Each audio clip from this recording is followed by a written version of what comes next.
واسه عشق بازی موجا قامتم یه بس داره یه عزیز دردون نبودم پیش چشم خیس موجا یه نگین سبز خالص روی انگشتر دریا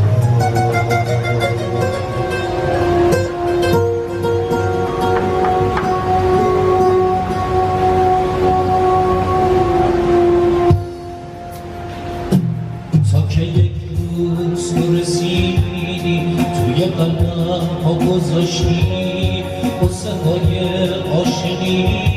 رو تو وجودم جا گذاشتی زیر رنگار نگاهت دلم انگار زیر رو شد برای داشتن عشقت همه جونم آرزو شد تا نفس کشیدی انگار نفسم برید تو سینه ابر و باد و دریا گفتن حس عاشقی همینه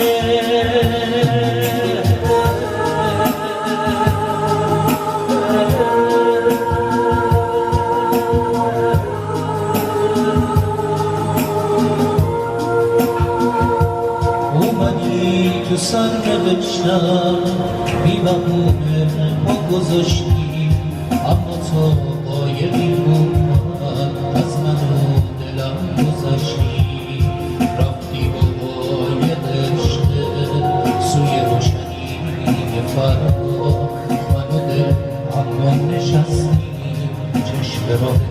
لب دریا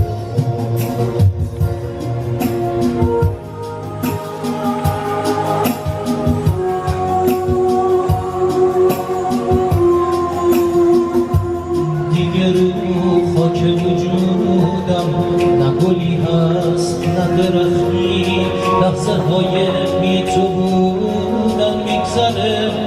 اما به سختی دل تنها و غریبم داره این روشه میره ولی حتی